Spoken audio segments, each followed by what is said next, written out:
Welcome back to our channel. Today we're talking about Daoqi and his quirky friend Xiaopang's banking adventure. Daoqi's wife and Xiaopang arrived at the bank, baffled by the huge transfer and Daoqi's disappearance twists like a TV show. Xiaopang said something might have happened to Daoqi. Best leave the money alone until they figure it out. They decided to call the police. At this moment, Daoqi was prepping to slip out of the church when the priest suddenly asked where he was headed, as if he knew a little too much. Daoqi hesitated to spill the beans, and the priest dropped the axe. It turns out he was the third hunter all along.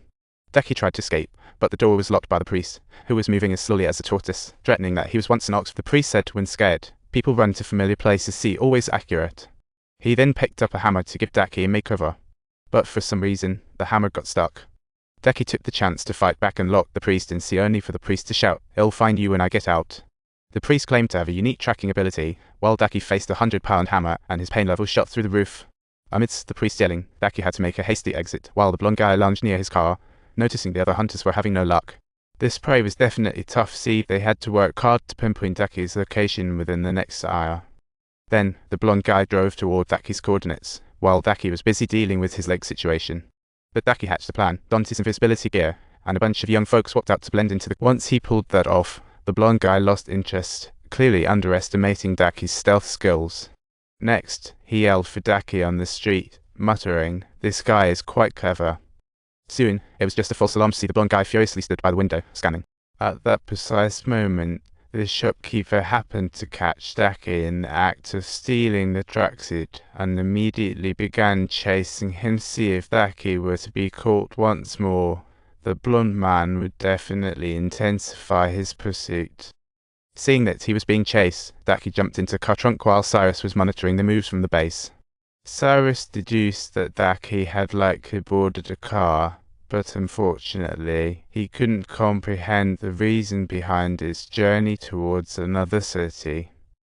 Daoqi overheard the drivers chat and panicked, realizing they were heading back to his city. The moment he thought about crossing over, the game would never end. See, he frantically banged in the trunk. Luckily, the driver heard the noise and pulled over.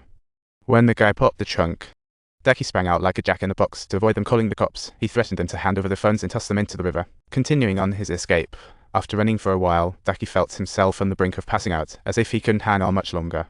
Finally, he made a tough call to see his wife at home. While the taxi driver wasn't looking, he drove home stealthily, pondering his high-end decisions. Little did he know, his shady actions attracted innocent bystanders who reported him. Fortunately, Cyrus was always there to fix the mess.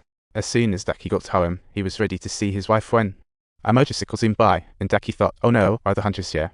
He sprinted away, realizing this place wasn't safe. To protect his wife, he had to keep running, but the sudden noise startled her, and she stared at her husband with confusion.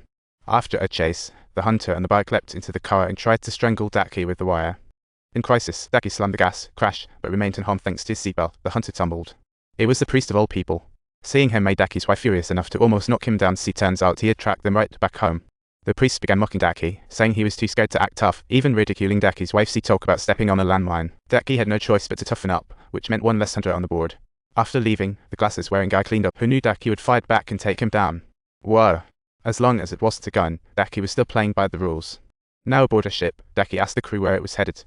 After learning it was still in the city, he decided to hide out on the boat. He walked inside and saw a table full of food. Thirsty, he wanted to grab some water but was stopped by the crew member.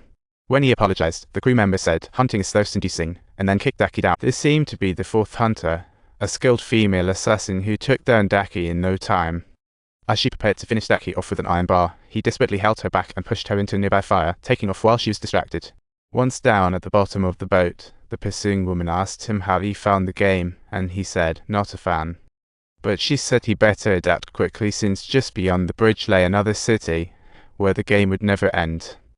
In the last moment, Daoqi desperately climbed beneath the bridge, but the woman clearly wasn't planning on letting him off the hook. Ultimately, they both fell under the bridge, and unexpectedly, the woman launched another attack. Talk about a stroke of bad luck. After seeing this scene to surveillance, Cyrus started complimenting Daoqi's performance, but Daoqi was completely despondent at this point. The next moment, Xiaopang showed up unexpectedly. Though Daoqi feared for his safety, he had no time to worry. Xiaopang brought Daoqi back home. How had he actually managed to find him? And what was the story behind it? Xiaopang revealed he had been looking for Daoqi all night, and this was the spot he always came to in sadness. See, what a fateful place.